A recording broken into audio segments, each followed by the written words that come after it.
And today we are going to have a real topic, an emotional one, and it is a global one. But ladies and gentlemen, we are going to talk about healing and action. Without further ado, we are going to talk about mental health in youth. This is our episode 9. Now, it just happened recently that Kenya and Tanzania had a crisis where Amanda Karua and his friend were going to have a case on the opposition leader. And recently, an MP from Tanzania, Jessica Mboro Mtavakanga, it's a very crazy name.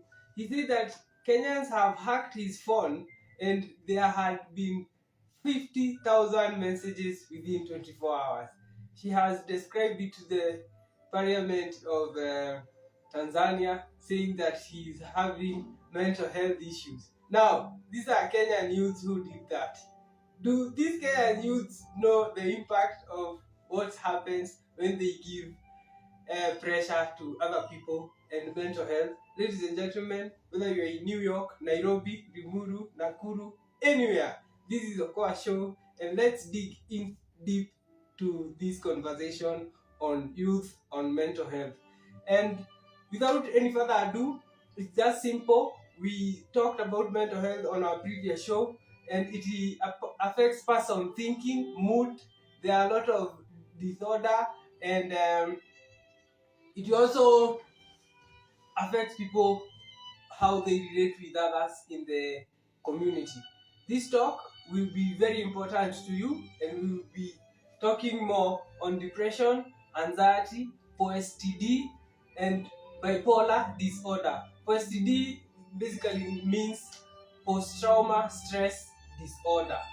And this common illness, when it comes to depression, you have persistence in sadness. You find people are very sad most of the time. Happens in depression. Anxiety, there is excessive worry. You have ever seen somebody who is always on worry? Like, I have a story when I was living in Kayole sometimes back.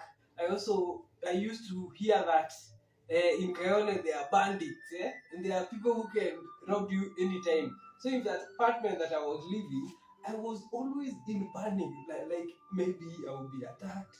I was in fear. And it took me more than 6 months. I had to vacate from Kayole and stop living there simply because of fear of being attacked. That is part of post-trauma stress and bipolar. Those are some of the signs. You also have heard of different stories that usually happens with people with mental health disorder and bipolar disorder. And post trauma stress disorder, it's basically affects mood inability, and related systems may be flashback, nightmares. There are people who are usually on nightmares. They feel like, well, there is something that happened in different years that keep on affecting them.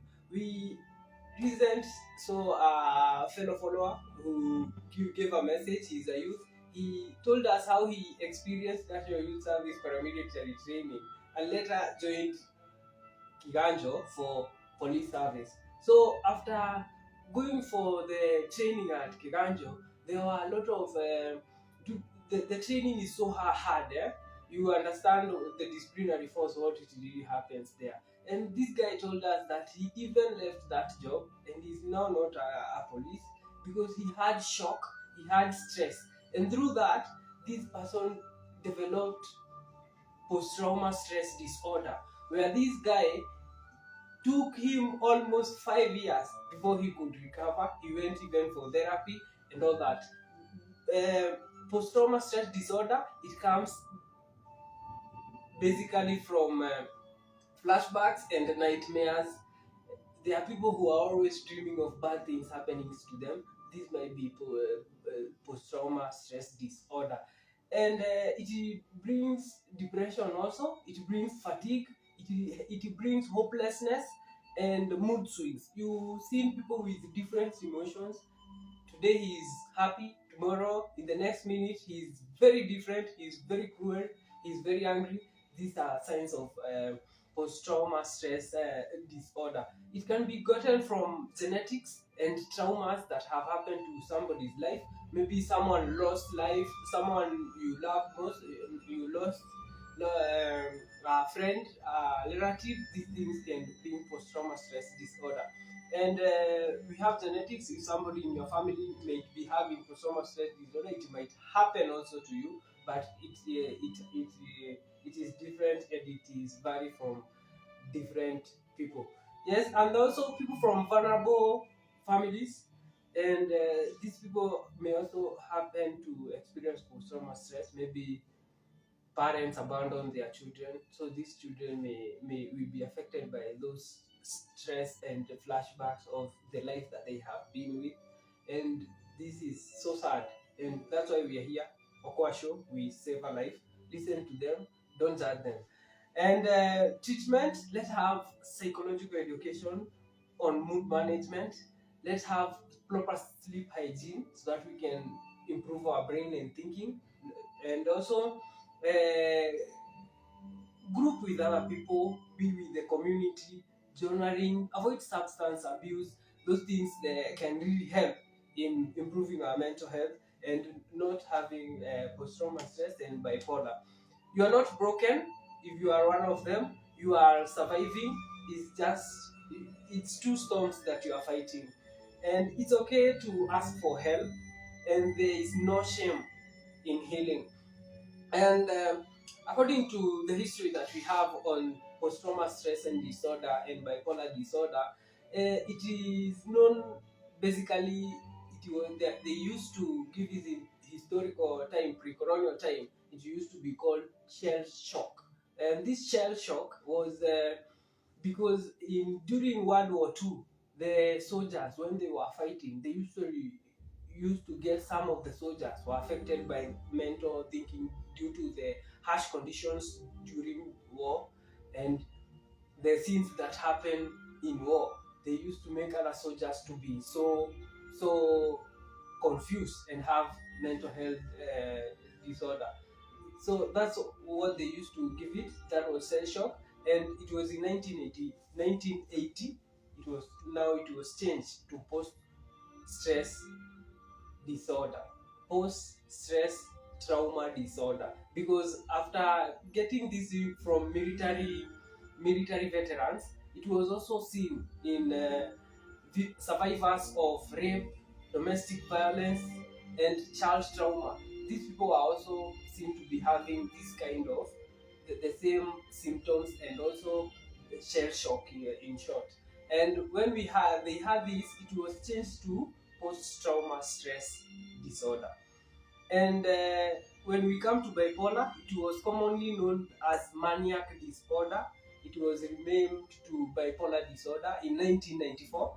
And this, when it comes to post-trauma stress, 3.9% of the world population are usually affected by post-trauma stress, and 2.4% of global population is affected by bipolar disorder.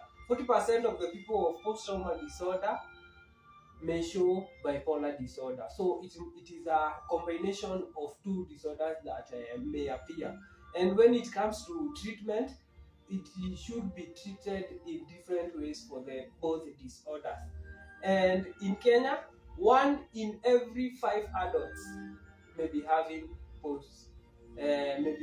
these symptoms. 1 in every 5 adults. And in Nigeria, 90% of people who are having mental health are not treated. This is something that we really have to look on.